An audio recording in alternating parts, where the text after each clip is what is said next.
Bien, ahí puse a grabar la clase que no estaba siendo grabada, así que bienvenidos ahora para los que vean la clase grabada. Eh, Recién empezamos, así que no se han perdido mucho. Bueno, ¿qué conocimientos específicos necesita un terapista ocupacional? Conocimientos neuroanatómicos y neurofisiológicos. Sí, ellos también tienen que saber de neuroanatomía y de neurofisiología para entender cómo funciona todo, cómo es esto de la parte motora, de dónde viene esta afección motora que tiene, de qué área, dónde está, ¿sí? ¿Por qué el paciente tiene estas dificultades, estas afecciones? Bien, movimientos normales. Tiene que, como nosotros vieron, cuando aprendemos a hacer un examen neurológico, bueno, tenemos que saber hacerlo y detectar qué sería lo normal, ¿no? O sea, ¿cómo es un examen neurológico normal en un paciente? Bueno, me sirve saberlo normal para poder justamente identificar algo anormal, algo que me llame la atención, algo que el paciente no suele hacer o no solía hacer, ¿sí? Entonces, tiene que conocer, por supuesto, de todos los movimientos normales de las personas. Puntos fundamentales, técnicas de traslado, actividades de la vida diaria, características clínicas, evaluaciones y pruebas estandarizadas y, por supuesto, todos los conceptos de tratamiento para poder llevar a cabo su función.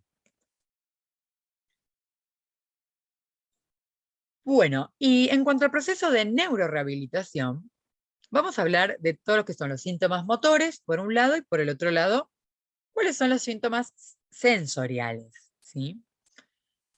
Los síntomas motores más importantes que se van a tratar en este proceso de neurorehabilitación que hace el terapista ocupacional van a ser la hemiplegia o la paresia, ¿sí? La parálisis de los músculos o la debilidad de los músculos, que eso es paresia, el estado de hipotensión o hipertensión que pueda llegar a tener el paciente en ese momento, que también afecta, ¿sí? O modifica e interfiere a veces las actividades de los pacientes, ¿no?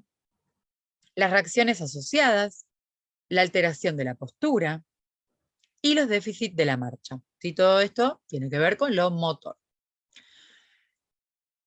Y los síntomas sensitivos o sensoriales, ¿sí? Que se pueden afectar luego de una ACV, van a ser la alteración de la vista, ¿sí? Puede ser total o parcial, la audición, el gusto o el olfato. O sea que estamos hablando ahí de los sentidos, ¿no? Los sentidos también pueden verse afectados luego de una ACV, ¿sí? Porque justamente los sentidos tienen que ver con los nervios craneales, ¿sí? Los nervios craneales justamente están y nacen, ¿no? Dentro del encéfalo. Entonces estos nervios craneales pueden verse afectados por una ACV, por ende los sentidos también podemos verlos alterados. Por otro lado, el paciente puede experimentar sensaciones de entumecimiento o pérdida completa de la sensibilidad, o parestesias, alteraciones sensitivas, o hipoestesias, ¿sí? Cuando cuando sienten, pero poco, o menos de un lado que del otro, ¿sí? Hipoestesias.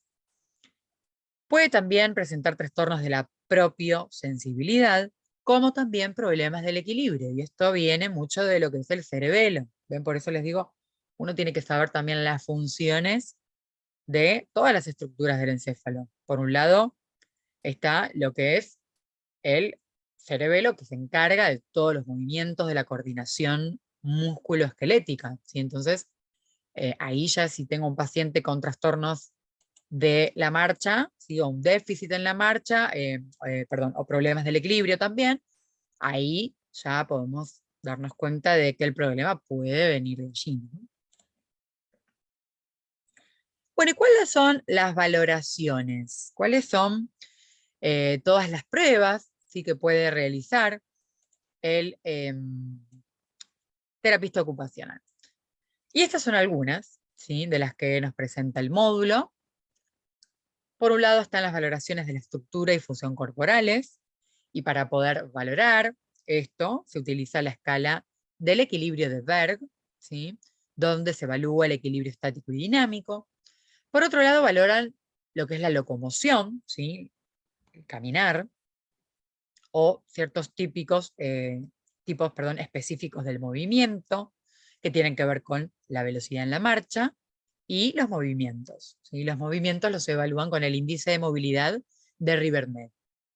Por otro lado, valoran la discapacidad y las actividades de la vida diaria, ¿sí? Para eso también hay escalas, ¿sí?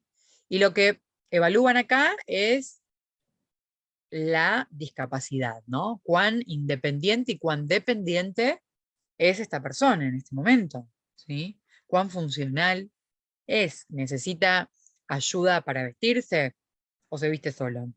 ¿Necesita ayuda para cocinar, para comer o lo hace solo? ¿Sí? Por ejemplo, para higienizarse o lo hace solo. Bueno, eso tiene que ver con la gravedad, ¿sí? O grado de discapacidad con la que quedan, sí, permanecen estos pacientes. Y por último está la valoración de la función del brazo, ¿sí? La valoración de la función del brazo tiene que ver justamente con la prueba de la función motora de Wolf, que es una prueba que evalúa las capacidades motoras de las extremidades superiores, y como vemos en la foto, ¿sí? Específicamente de los brazos, de los miembros superiores. Y por otro lado tenemos a lo que llaman conceptos, ¿sí? En la terapia ocupacional, ¿sí? Que son también pruebas y evaluaciones y formas de tratar al paciente para rehabilitarlo, ¿no? Entonces, tenemos el primer concepto, que es el concepto de Bobat, que es el concepto justamente del módulo 13, el cual hemos repasado las respuestas del examen de este módulo, que se encargaba, ¿no? Del movimiento, del tono muscular, de la percepción, ¿sí? Por otro lado, tenemos la FNP, que es, las siglas son Facilitación Neuromuscular Propio-Sensible, que son técnicas de estiramiento, ¿sí? Muscular, que se utilizan para mejorar la amplitud activa y pasiva de movimientos, ¿sí? Optimizando el rendimiento motor, ¿sí? Por otro lado está el concepto de Affolter, que es un concepto que aborda a los pacientes con trastornos de la percepción que tienen problemas con la interacción y la resolución de problemas en sus vidas diarias, ¿sí?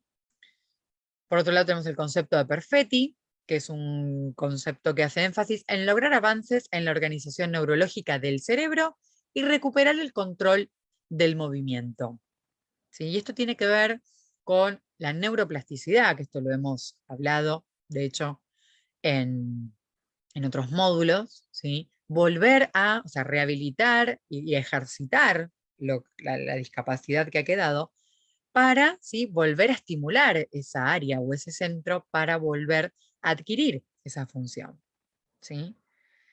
Entonces ahí, por eso habla de la organización neurológica del cerebro, ahí volvemos a estimular esa área, ¿sí?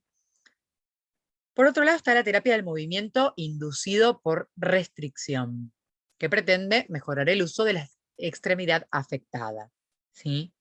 Esto tiene que ver con limitar el movimiento del miembro afectado, no afectado para estimular, ¿sí? Porque si no uno termina haciendo todo con el brazo que puede, por ejemplo, ¿no? Si yo tengo más fuerza entonces de mi brazo derecho porque quedé con una parecia del otro lado, voy a, en vez de ejercitar el que debo ejercitar, uso el que puedo, ¿no? Entonces me olvido que tengo este brazo que también necesita realizar esa acción para volver a reaprender y activar esa función, ¿sí? Entonces se limita, ¿sí? La función, a veces se ata la mano, se esconde, se puede llevar atrás, por ejemplo, ¿no? Como para usar y estimular, ¿sí?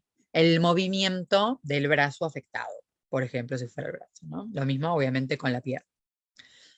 Por otro lado está el entrenamiento orientado a la deficiencia, ¿sí? Que pretende mejorar el déficit de control motor que afecta las capacidades de la vida diaria. Tenemos la terapia en espejo. La terapia en espejo es colocar un espejo, ¿sí? Horizontal, y poner el brazo no afectado, el que no tenemos problema de movilizar, ¿sí? Entonces, como yo voy a ver mi brazo que se refleja en el espejo, voy a sentir que el que muevo es el otro brazo que a mí me cuesta, ¿sí? Entonces es una forma de estimular, ¿sí? Y de ver esta posibilidad de que el otro brazo también puede, ¿sí? Es una cuestión más visual, pero también es un ejercicio realmente que también da resultados para poder ver que el otro brazo también existe, ¿sí? Muchas veces pasa eso que se olvidan, a lo que llaman miembro fantasma, ¿no? Me olvido de ese miembro, esa pierna, ese brazo que no puedo mover, lo anulo. Entonces, ¿sí? Lo mismo que lo que pasaba acá en la terapia inducida por restricción. Anulo el brazo que me cuesta. Bueno, acá es lo mismo, es poder ver que puede haber un brazo del otro lado que también, ¿sí? Tengo que estimular para que vuelva a moverse. Y esto está recomendado para los pacientes con hemiplejías o también ciertos grados de hemiparesia. Y por último está la imaginería mental, ¿sí? Que tiene que ver con la imaginación, como lo dice la palabra, que es un concepto en el que los movimientos se practican mentalmente. O sea, yo pienso todo mental, no hago nada, solo lo pienso, ¿sí? Estoy pensando que estoy levantando este brazo que me cuesta, que estoy agarrando, ¿sí? El cuchillo o el tenedor con esa mano que me cuesta, ¿sí? Entonces, cuanto más yo lo imagino mentalmente, más luego lo puedo ver en mi miembro afectado, ¿sí? Muy bien. Y aquí termina el módulo de terapia ocupacional, es dentro de todo cortito, amigable. Vamos al examen, ¿les parece? Bueno, los quiero ahí ver en el chat cómo responden, ¿eh? Recién estaban muy activos. Bueno, vamos con las dos primeras preguntas. La primera dice así: ¿cuál de estas áreas no pertenece a la clasificación internacional del funcionamiento? Recuerden que era el manual que les dije que existía, ¿sí? Y el cuadradito, ¿sí? Parecía como un algoritmo, ¿no? Que vimos al principio. ¿Cuál de estas áreas no pertenece a la clasificación internacional del funcionamiento? La participación, la actividad, los factores personales, partes del cuerpo o funciones corporales. Ahí van contestando. Natalia, un saludo especial a Natalia que la conozco. Zulma, Marta, Leila, Diana, Roxana, Elena, muy bien, Josette. Parece que hay respuesta unánime. Todas y todos están contestando: Jacqueline, Karina, Ana, Julia, Jorge, Silvina. Muy bien. La respuesta número 4. La respuesta número 4 es partes del cuerpo. Esa es la respuesta correcta. O sea, esto no entra dentro de lo que es la clasificación internacional del funcionamiento, pero sí la participación, sí la actividad, ¿sí? Y recuerden los factores personales y corporales que también pueden interferir en todo eso, ¿no? Vamos con la segunda. ¿Qué conocimiento específico interesa a un terapeuta ocupacional para tratar las manifestaciones de un ictus? A o 1, alergias cutáneas. B o 2, conocimientos nefrológicos. 3 o C, la comida favorita del paciente. 4, movimientos normales. Y 5 dice creación de un concepto del hospital. Creación de un concepto del hospital, así es. A ver, me voy al chat a ver sus respuestas. 4, 4, 4, movimientos normales. Para poder detectar los anormales, dice Agustina. Me gusta la gente que agrega más, más información. Muy bien. Bueno, y también parece que es una respuesta unánime. La número 4. A ver, vamos a ver si es entonces movimientos normales. A ver, a ver, a ver. Correcto, movimientos normales, ¿sí? ¿Se acuerdan que habíamos visto toda esa lista de cosas que tiene que saber el terapeuta ocupacional? Neuroanatomía, neurofisiología, traslado, ¿no? Hablaba de los movimientos normales. Es perfecto. También tenemos que saber el resto, ¿no? Pero No tiene que ver, digamos, con esa lista, por lo menos, de aspectos que debía conocer y conceptos que debía conocer este terapista ocupacional, ¿no? Bueno, nos vamos con la número 3. ¿Cuál de estos síntomas no pertenece a los síntomas motores tratados en el proceso de neurorehabilitación? ¿Cuál no, ¿Cuál no? Pertenece a los síntomas motores. Recuerden que vimos motores y sensitivos. Bueno, la pregunta número 3 habla de los motores y la 4 de los sensitivos. Vamos con las respuestas. 1, agnosia. 2, hipertonía. 3, alteración de la postura. 4, déficit de la marcha. 5, hemiplegia. ¿Cuál de estos síntomas no pertenece a los síntomas motores tratados en el proceso de neurorehabilitación? Todos ponen 1, la respuesta número 1, o agnosia.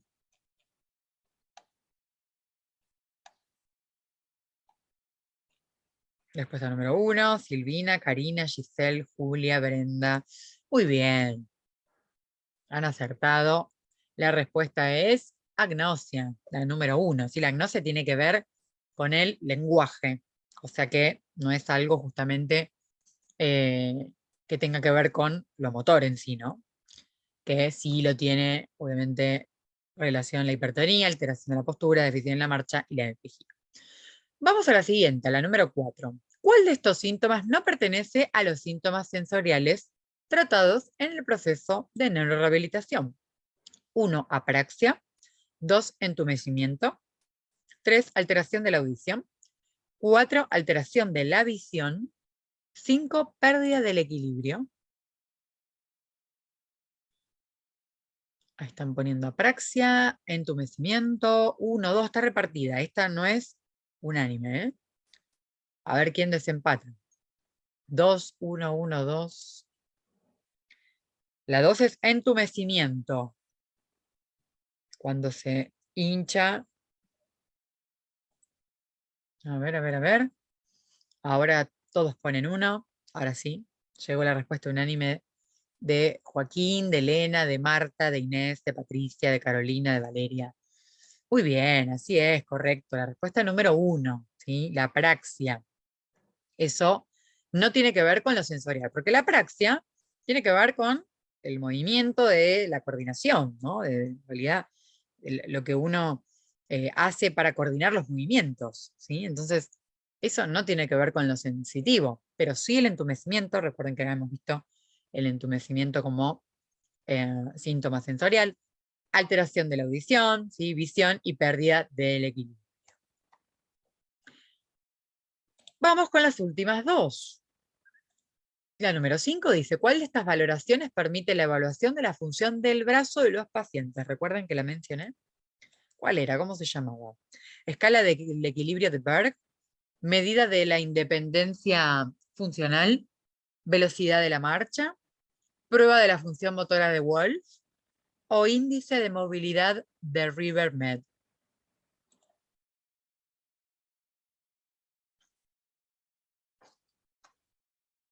A ver, la 4, prueba de la función motora de Wolf, ponen. La 4 es esa. Velocidad de la marcha, medida de la independencia funcional, equilibrio de Berg. Muy bien, la mayoría están poniendo, todos y todas están poniendo Violeta, Marcela, Rolando, Carolina. Qué lindos nombres.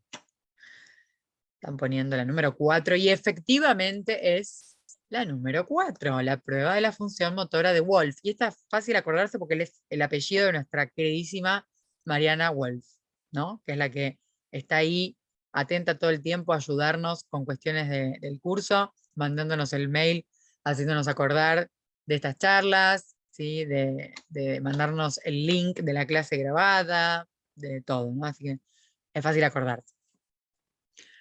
Bueno, vamos a la última. La última dice así, que es la número 6. ¿Qué conceptos se utilizan con mayor frecuencia en la neurorehabilitación de pacientes con ictus?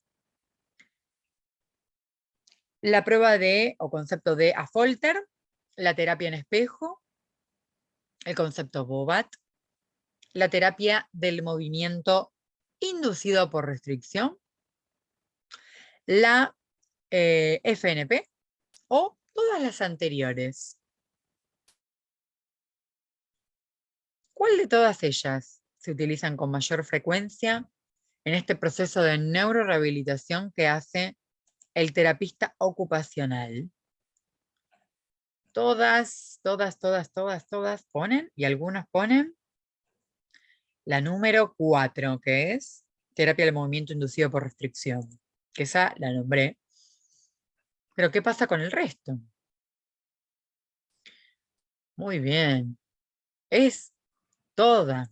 Perfecto, porque el terapista ocupacional no es que usa una de estas, usa cualquiera de estas que ellos consideren que le pueda llegar a servir a ese paciente. ¿Sí? Entonces todas estas que nombré hace poquito son las que podemos utilizar. Muy bien, excelente.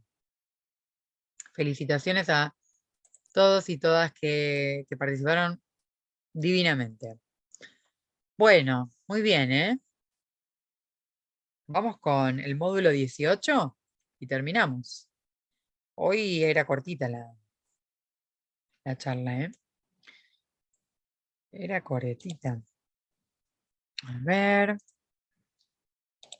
Vamos a buscar el módulo 18, que el módulo 18 tiene que ver con la gestión de la comunicación. Qué importante que es la comunicación, ¿no? En nuestro trabajo, con nuestros compañeros, con nuestros colegas, ya sea profesionales de enfermería, y por supuesto que también con el resto de los profesionales del equipo de salud, ¿no?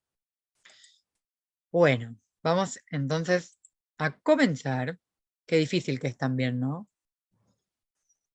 Pensando en la comunicación dentro de lo que es un hospital, también es difícil, es un desafío, pero bueno, este módulo justamente nos ayuda y nos da herramientas para poder tener una mejor comunicación, ¿sí? Cómo resolver estos conflictos que hay en el medio de lo que es este proceso, y bueno, y poder justamente evitar errores con la comunicación. Con la comunicación también se evitan muchos errores, no perdemos información valiosa, que puede ayudar a la hora de elegir objetivos del proceso de cuidado. Así que muy importante este módulo, no sirve solo para lo que es nuestro trabajo como profesionales de enfermería, sino también para la vida. Así que bueno. ¿Cuáles son los objetivos de este módulo? Por un lado nos van a hablar de todo lo que es las diferencias culturales, que es súper interesante esa parte, la verdad, entre miembros de diferentes culturas, ¿no? En el trabajo y entre dos personas. Las culturas son muy variables a veces y eso genera un reto, genera un desafío que hace que también tengamos que buscar diferentes estrategias a la hora de comunicarnos, ¿no? Por otro lado, vamos a hablar sobre los modelos de comunicación y las interpretaciones humanas. Vamos a hablar de las competencias en el trabajo, ¿sí? Y también lo que son los conflictos y cómo podemos abordarlos. Vamos a hablar también sobre la comunicación como cuidador, ¿sí? Algunos ejercicios, otros ejemplos que pueden pasar en nuestro quehacer diario. Vamos a hablar sobre el método de la escucha activa, ¿sí? Y ejemplos de la rutina. Y por último vamos a hablar sobre realizar presentaciones en el trabajo, que también es una forma de comunicar y transmitir también, ¿no? Un conocimiento. Bien, vamos a empezar primero por la comunicación en un equipo transcultural, ¿sí? Porque muchas veces venimos de diferentes lugares, de diferentes países, con diferentes culturas, y eso también tiene que convivir y mimetizarse de algún modo, ¿no? Y justamente el módulo de comunicación nos comienza a hablar de la globalización, ¿sí? La globalización que está aumentando cada vez más y más y más, y la conexión entre diferentes personas, diferentes países, es cada vez aún más grande. Y esto se da justamente en personas de diferentes culturas, nacionalidades y religiones, ¿sí? Que tienen diferentes experiencias de vida y se terminan encontrando en contextos a veces profesionales y privados, ¿sí? Donde estas diferencias culturales tienen que relacionarse entre sí. Muchas veces sucede que las personas abandonan su hogar por trabajo, ¿sí? Mucha gente decide ir a trabajar, perdón, a otros lugares, en otros países a veces, ¿no? Con culturas muy diferentes, o por razones personales, situaciones personales, que hace que uno se encuentre con un país diferente, ¿sí? Un país a veces totalmente distinto al que uno solía estar y vivir.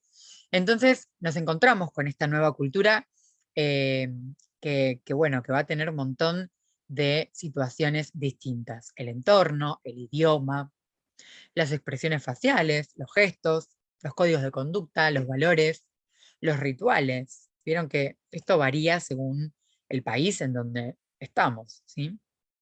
Y esto puede, como les vengo eh, comentando, esto puede suponer un reto, ¿sí? No solo en el nuevo trabajo, sino también para coexistir y convivir, ¿sí? Con el resto de las personas en este nuevo entorno.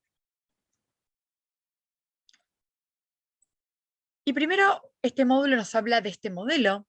Aparece el modelo de comunicación por Jules Van Thun. Y este modelo de comunicación es el modelo clásico de comunicación, que es el que vemos en este cuadradito, ¿sí? Donde existe un emisor, que es el que emite el mensaje propiamente dicho, y quien lo recibe, que es llamado receptor. Pero en el medio, digamos, en este proceso de comunicar, ¿sí? O transmitir un mensaje y recibirlo, también va a jugar un papel importante el código, ¿sí? Que el código a veces es lo que es el idioma, ¿no? De qué forma le emito ese mensaje a la otra persona. Y a través de qué canal. A veces el medio puede también influir, ¿sí? O puede ser dificultoso, ¿no? Para que este mensaje pueda llegar correctamente, ¿sí? Al receptor. Y por supuesto, todo esto en el medio de un contexto, ¿sí? Eh, X que nos rodea, ¿no? Acá hay un recorte que me pareció importante compartirlo, que lo saqué justamente de acá, de esta parte, de este modelo de comunicación, que dice, vivir en una cultura extranjera es como jugar un juego con unas reglas que la persona no conoce o que solo conoce de manera parcial, ¿sí? Y es típica sensación de llegar a un lugar totalmente nuevo y de repente hay un idioma nuevo, hay un contexto nuevo, hay personas distintas, hay rituales diferentes, ¿no? Entonces, eh, eso tiene que ver con la comunicación. ¿Por qué? Porque la comunicación va a ser prioritaria, ¿no? Si yo digo, uy, me voy a vivir a Rusia. Bueno, justamente Rusia no, mira que hay países. No, otro, vamos a decir Brasil. Me voy a vivir a Brasil, pero el idioma, me voy a Italia. Sí, pero tengo que saber hablar italiano, ¿no? O sea, el idioma es muy importante también para poder comunicarse, ¿no? Entonces, para la interpretación, ¿sí? Personal durante la comunicación, ¿sí? Jules Van Thun recomienda separar de forma consciente tres procesos de recepción, que es percibir algo, interpretar algo y sentir algo, ¿sí? ¿Qué quiere decir esto? Que si una persona tiende a percibir un comentario que suena negativo como algo humillante, esto puede desencadenar más daño, ¿sí? Porque también está en la forma que uno usa para poder transmitir ese mensaje, ¿sí? Vieron que a veces uno está hablando con alguien y te salió de una forma muy tajante, muy seria, ¿no? Como de enojada. Y en realidad, no, uno no estaba enojado, uno lo transmitió simplemente así, pero el otro lo percibió y lo recibió mal, ¿no? Entonces, muchas veces tiene que ver con que el mensaje se puede interpretar de otras maneras, ¿sí? También por cómo está el otro. Uno puede transmitir un mensaje totalmente benigno y la otra persona recibirlo raro o distinto por cómo está o por cómo es la otra persona también simplemente, ¿no? Y miren esta imagen tiene que ver con justamente lo que estoy diciendo, ¿no? Como que acá llega un marinero de repente, ¿no? Al puerto de una ciudad, de un pueblo, y parece que conectó su celular en una red, pero no en la red que uno debe conectar, ¿no? En la red Wi-Fi. No lo conectó, parece que lo conectó en la red de pesca, ¿no? Porque dice, ya lo he conectado a la red, ¿y ahora qué? ¿No? Entonces, esto del mensaje, de poder explicar, ¿no? Miren qué importante si le hubieran dicho la red Wi-Fi, ¿no? O dar un poquito más de detalle del mensaje, como hace que el otro pueda interpretarlo mejor. Si yo le digo, sí, conectarlo a la red, bueno, el otro puede interpretarlo de otra manera, ¿no? Entonces, bueno, esto me parece que nos sirve también para situaciones de la vida diaria, la verdad que sí. Bueno, ¿qué pasa en el trabajo? Vamos a centrarnos, ¿qué pasa con la comunicación y las competencias sociales también que se desarrollan en el trabajo? En los países europeos, en la vida profesional, se resaltan 4 competencias. Y estas son estas 4 competencias: la profesional, la metodológica, la social y la individual. Y acá vamos a describir o hablar un poquito de cada una de ellas. En cuanto a la profesional, se refiere a la capacidad para aplicar satisfactoriamente conocimientos profesionales complejos. O sea que nosotros, por ejemplo, como profesionales de enfermería, tenemos una competencia profesional, ¿sí? Todas las profesiones tienen competencias profesionales, ¿sí?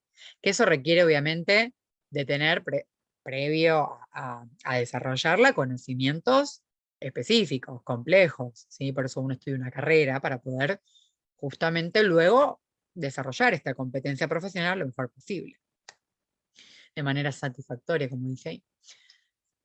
La competencia metodológica, por otro lado, habla de la capacidad de obtener información y solucionar problemas, ¿sí? El método que uno puede utilizar con cierta información, para buscar el resultado o la solución de un problema o de una pregunta, ¿no? De ahí viene la metodología. Por otro lado, la competencia social habla de la interacción adecuada con otras personas, incluidas la comunicación y la cooperación satisfactoria.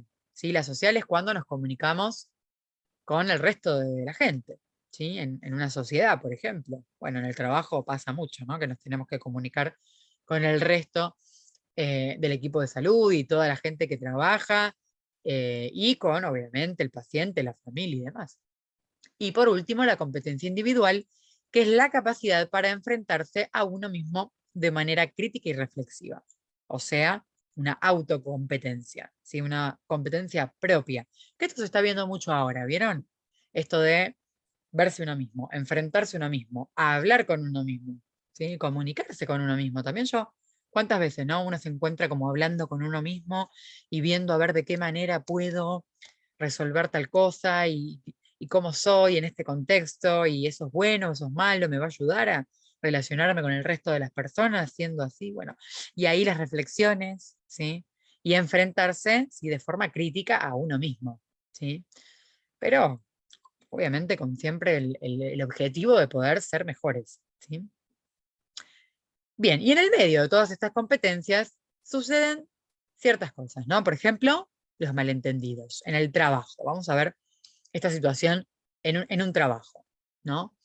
Entonces, en un trabajo de un hospital, ¿sí? Que la mayoría trabajamos en hospitales, como medio de comunicación utilizamos la famosa terminología médica y de enfermería, y esto hace que usemos abreviaturas, ¿sí? O siglas. En vez de poner toda la palabra, en vez de poner hipertensión, ponemos HTA.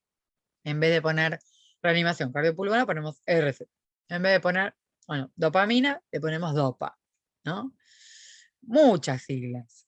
Pero ¿qué pasa? Las siglas, primero hay que conocerlas. Segundo, no hay que pensar o subestimar que toda la gente que trabaja en un hospital las conoce, ¿sí? Imagínense, como está el ejemplo ahí en el módulo, alguien nuevo, un trabajador nuevo, un colega que se acaba de recibir hace muy poquito de enfermera, y hay un montón de siglas que puede llegar a no conocer, ¿sí?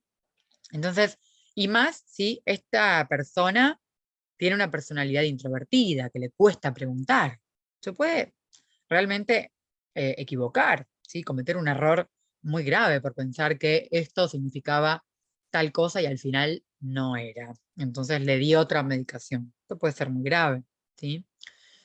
Entonces, ahí se da lo que es la comunicación abierta, ¿sí? La comunicación abierta tiene ese espacio justamente para que uno pueda preguntar lo que no entiende, ¿sí? Nosotros recibimos mucha gente en el hospital nueva, ¿sí? O rotantes de otros hospitales, y lo primero que les decimos es, cualquier cosa que no sepan o lo que necesiten, pregúntenos. Fundamental, ¿sí? Por más que les parezca tonto, no hay problema. Todos empezamos a trabajar desde el primer escalón sin saber qué era HCA, sin saber qué era RCP, ¿sí? O sea, entonces, esto es muy importante, que se fomente esto de la pregunta, de la duda. Che, ¿qué es esto? ¿Qué significa esta abreviatura, ¿no? Y esto obviamente se va a dar solito, o se va a dar más frecuentemente, obviamente, en las personas que sean más extrovertidas, que no tengan vergüenza en preguntar. Pero bueno, lo que tenemos que justamente invitarlos a todas las personas nuevas es a que no hay que tener vergüenza a hacerlo, ¿sí? Y favorecer y estimular esta comunicación abierta.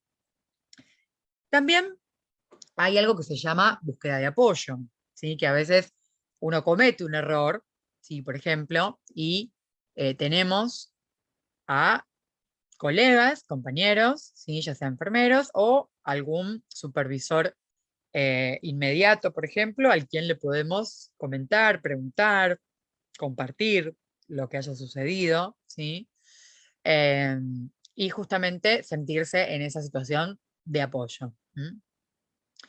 Por otro lado, las conductas pueden cambiarse. Y esto me encantó porque miren lo que dice. La terapia de conducta afirma que es posible aprender habilidades sociales durante toda la vida.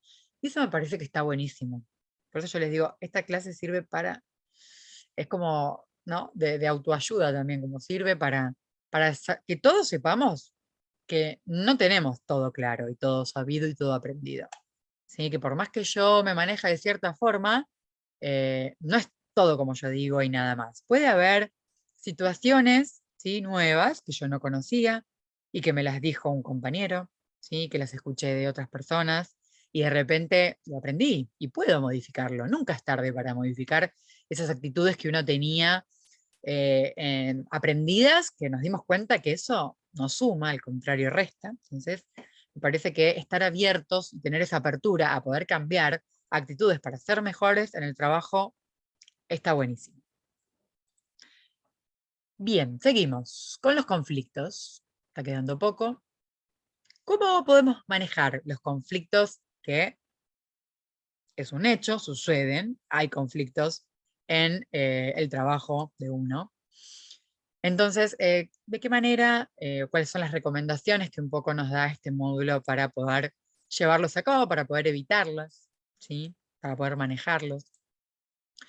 Entonces, ¿por qué pasa esto? Porque hay un equilibrio, si acá estos dos autores hablan de que hay un equilibrio, ¿sí? De intereses a veces entre dos personas o más que divergen de lo que uno quiere o de lo que uno hace, ¿sí? A la hora de trabajar, durante sobre todo la comunicación, ¿sí? Y estos intereses divergentes justamente tienen que ver con que a veces se generen, ¿sí? Conflictos, porque estas personas pueden tener intereses distintos, ¿sí? Pero también intereses comunes, ¿sí? Por eso dice, los implicados en el conflicto tienen al mismo tiempo intereses opuestos y también comunes, ¿sí? Y cuando son opuestos, ahí es cuando pareciera que llega el conflicto, pero hay que entender que a veces puede haber algo opuesto a lo que uno piensa o hace, ¿no? Y los comunes van a ser bienvenidos porque los dos tiramos, ¿no? Como para el mismo lado, queremos lo mismo, no hay dudas, listo, dale, hagámoslo. Pero no hay que limitarse cuando son opuestos, y hay que escuchar también las opiniones del otro, que a veces pueden no ser iguales a las nuestras. Entonces, por un lado, habla del ideal de la comunicación satisfactoria, ¿sí? Y aparece una palabra que interviene muchísimo en lo que es la comunicación, ¿no? Que es la negociación, ¿sí? Tiene que haber con una cierta todo el tiempo, no nos damos cuenta, pero todo el tiempo estamos tratando de negociar con el otro, ¿sí? Para que el objetivo sea mutuamente beneficioso, ¿sí? Porque en realidad el fin común es el mismo, que le vaya bien al paciente, trabajar con cuidados de calidad con el paciente, ¿no? Trabajar correctamente, o sea, todo lo que hacemos es para un fin común. Entonces, esto de negociar, ¿sí? Entre las partes sobre este problema para poder justamente tener un beneficio, un resultado beneficioso, ¿sí? En lo que vamos a hacer.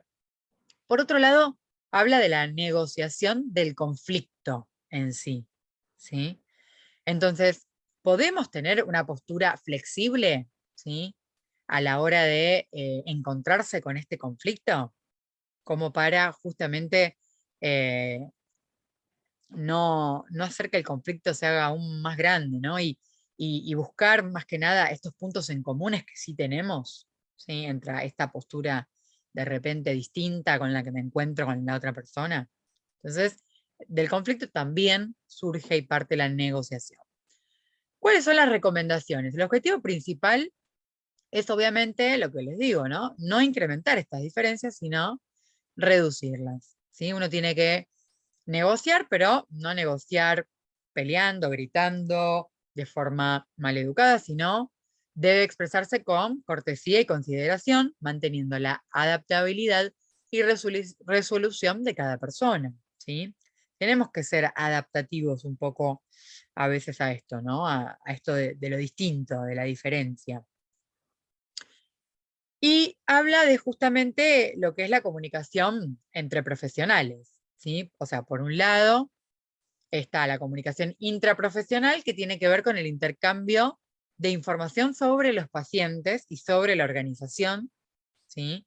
Y todas las medidas que se llevan a cabo en un grupo de profesionales de atención sanitaria. O sea, la comunicación intraprofesional habla de todo lo que uno comunica, ¿sí? Sobre la información que tenemos de los pacientes y sobre los protocolos, por ejemplo, las formas de manejo de ese hospital, de esa institución.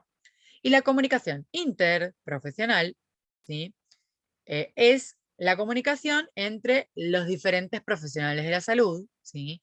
Con los cuales nos vamos a encontrar, ¿sí? Que compartimos mucho esta rutina diaria y estos objetivos en común, que por supuesto van a estar en el medio de todos procesos burocráticos, jerárquicos, etcétera, pero porque, bueno, obviamente trabajamos en un hospital donde hay un organigrama, donde hay puestos de trabajo y diferentes funciones en las que uno tiene que también relacionarse y comunicarse. ¿Mm? Y voy a leerles este también recorte de estos autores que aparece en el módulo que dice: en una unidad de ACB, enfermería, terapeutas y médicos trabajan codo a codo. Esto exige una interacción y la creación de una atmósfera positiva dentro del equipo para que en la conversación haya igualdad entre todos los miembros. A su vez, estos deben fomentar la comunicación constructiva y tener la responsabilidad de desarrollar adecuadamente sus competencias en la misma. ¿Y cuántas veces no nos encontramos en esto del trabajo en equipo, de qué importante que es, de la relación que yo tengo con el resto del equipo de salud, de la interacción? Y ahí tiene mucho que ver esto de la comunicación, porque yo para relacionarme con el resto del equipo de salud me tengo que comunicar, ¿sí? Y esto de la atmósfera positiva, ¿no? Mientras haya un clima laboral, un ambiente laboral positivo, un ambiente, una atmósfera positiva, ¿sí? Obviamente va a haber mayor tranquilidad a la hora de trabajar, mayores beneficios, mayor placer, ¿no? Porque uno quiere ir a trabajar bien, contento, ¿no? No estar como enojado y peleando con el otro, que a veces pasa, porque bueno, sucede, pero en realidad si uno tiene una buena predisposición y una postura positiva y esta postura que yo les decía de poder eh, ¿no? Bajar un poco, entender lo que dice el otro, ¿sí? O aceptar, a veces no la entiendo porque opino distinto, pero acepto su postura. Pero esto es sumamente importante también para que luego el trabajo se dé lo mejor posible, ¿no?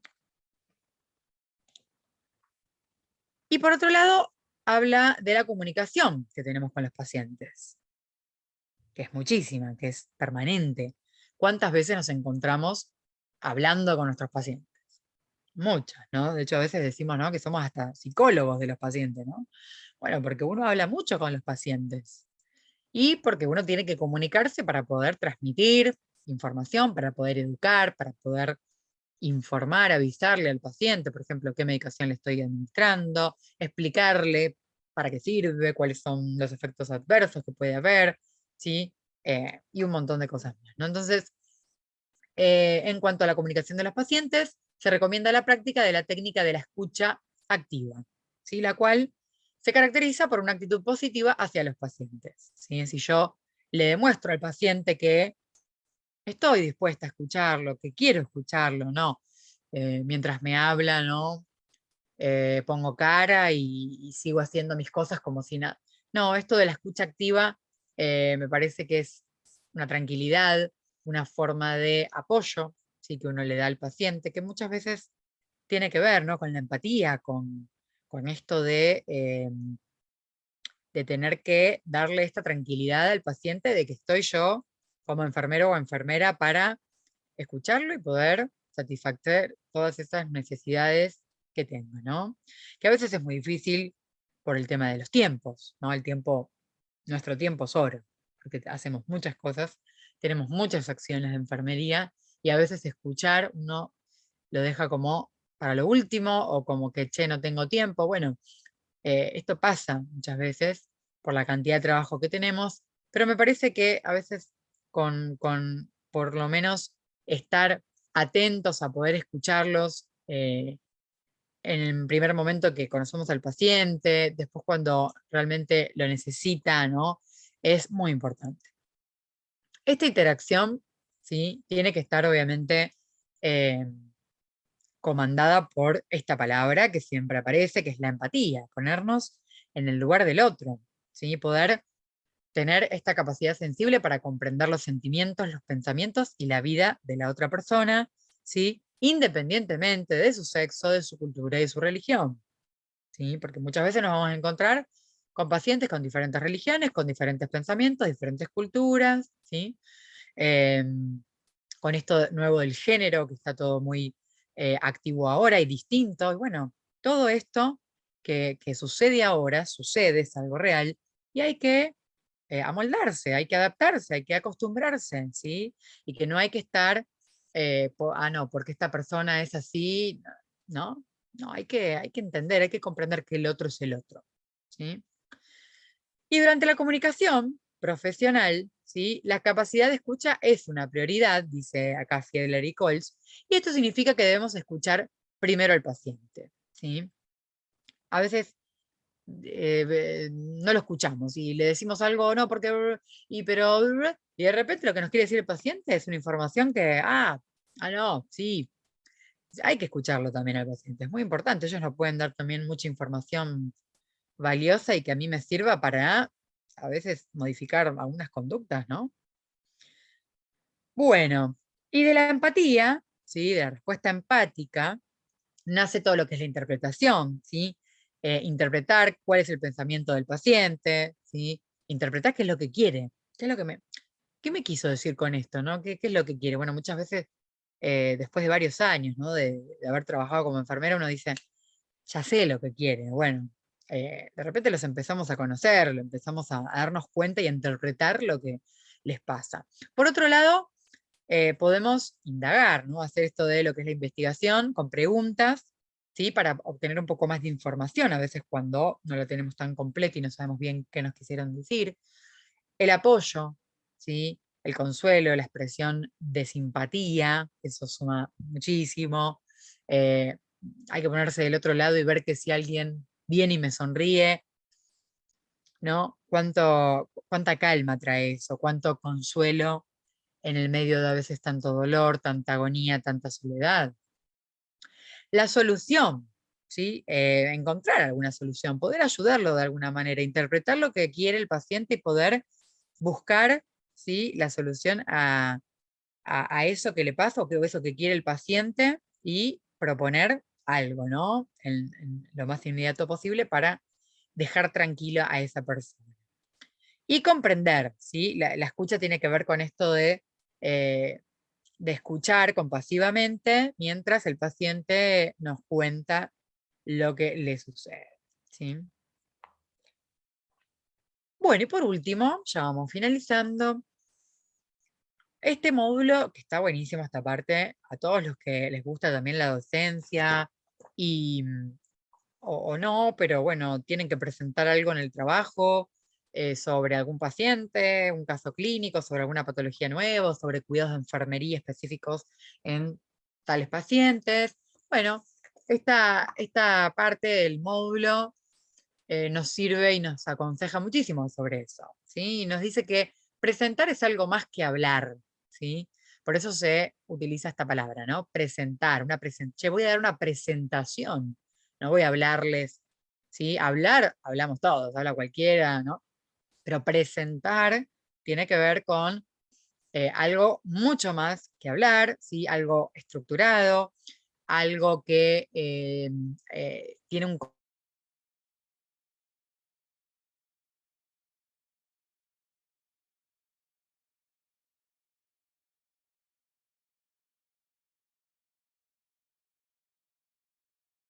dejamos un espacio al final para darle lugar a la discusión, ¿sí? O para generar un espacio de preguntas, ¿sí?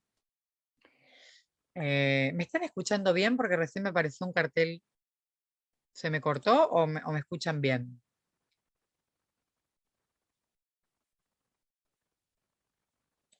Ah, puede ser que...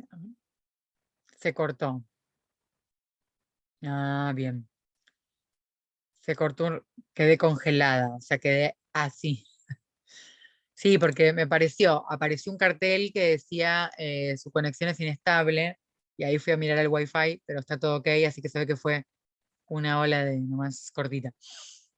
Bien, estábamos diciendo esto, ¿no? De que presentar es algo más que hablar, que cuando uno va a dar esta presentación en el lugar del trabajo sobre un paciente, sobre una patología y demás, todo este contenido tiene que estar estructurado, organizado, tiene que ser un contenido aprobado, ¿no? Lógico, reforzarlo con imágenes y que al finalizar, darle un tiempo, dar un espacio, ¿sí? Para la discusión o para las preguntas o las dudas.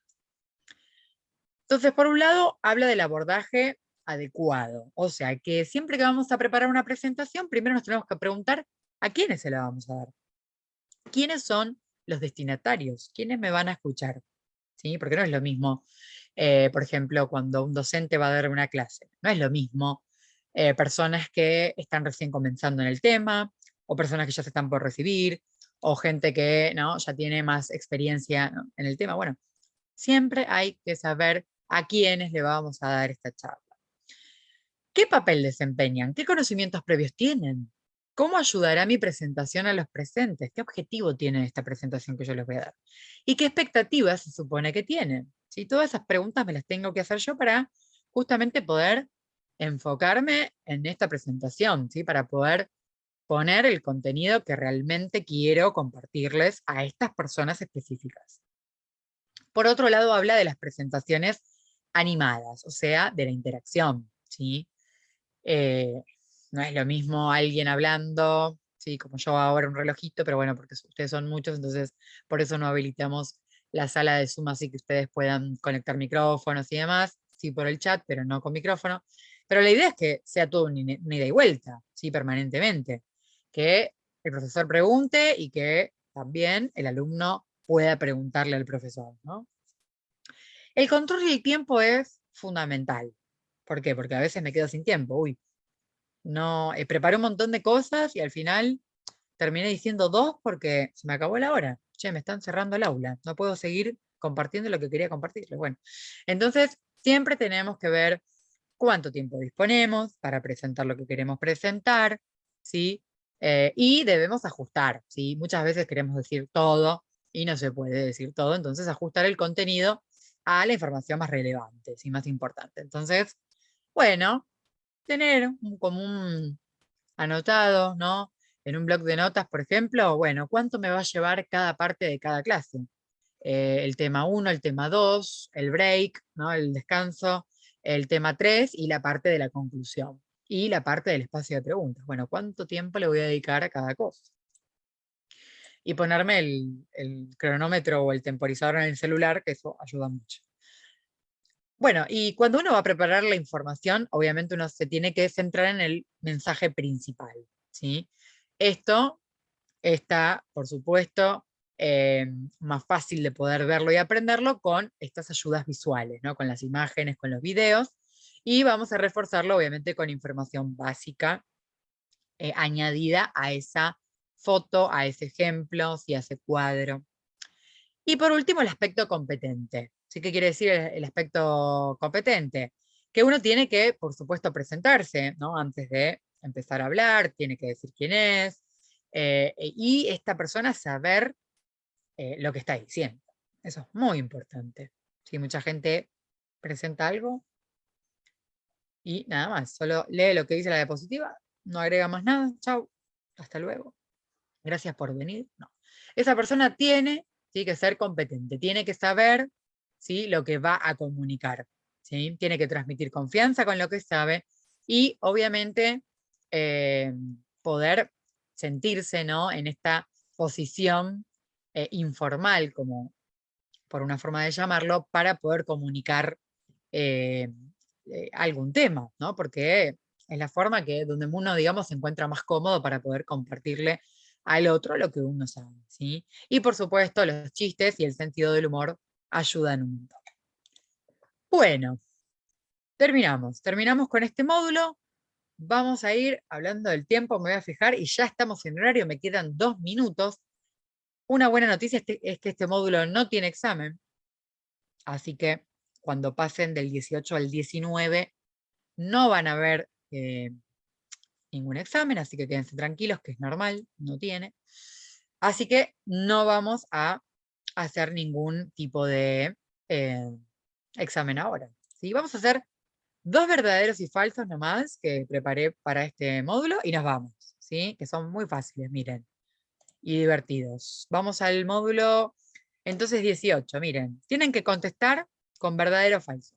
Y dice así: durante la comunicación profesional, la capacidad de escucha es una prioridad.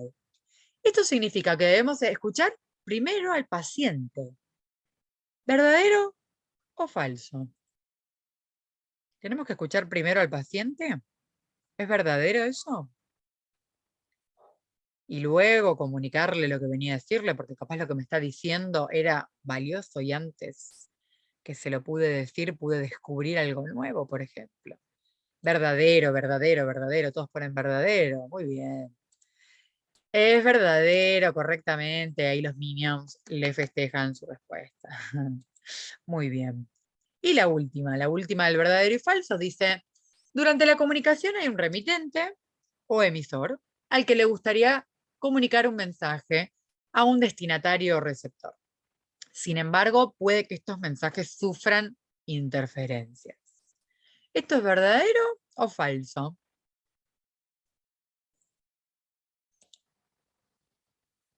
Verdadero, verdadero. Vicente, Agustina, Nancy, Nadia, mi tocaya, saludos. Cristina, Elena, Violeta, Ana, verdadero, Anaí. Muy bien.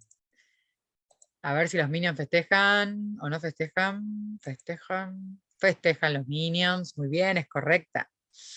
Sí, recuerden esto de las interferencias y de los mensajes que a veces queremos transmitir y que el otro me lo tomó mal y que lo interpretó de otra manera, ¿no? ¿Cuántas veces nos pasa eso en el trabajo y en la vida? Bueno, ha sido un placer volver a compartir nuevamente. Genial de los Minions, ponen. Un placer, Vicente, para mí también estar con ustedes. Espero que les haya servido esta presentación y esta presentación para la vida, ¿no? Yo cuando lo leí este módulo realmente dije, wow, cómo me ayudó, ¿no? Porque a uno lo hacen pensar y está bien que nos haga pensar todo esto y nos sirve a la hora de trabajar como profesionales de enfermería que somos. Así que bueno, Me alegro que les haya gustado. Estamos ya llegando al final. Ya tienen hasta el módulo 18 metido, así que el martes que viene vemos el 19 y el 20. Vamos a responder algunas preguntas que hayan quedado de contenido, más que nada, que hayan quedado por ahí. Así que bueno, los estamos esperando en el último encuentro el martes que viene. Un saludo muy grande a todos. Gracias por estar ahí. Gracias por estar del otro lado todos estos días. Son unos genios y unas genias. Están avanzando súper bien. Ya hay muchos que han adquirido la titulación, así que felicitaciones. Y a los que están por obtenerla, vamos que falta poquito. Bueno, de nada. Beso grande y nos vemos el martes que viene. Adiós.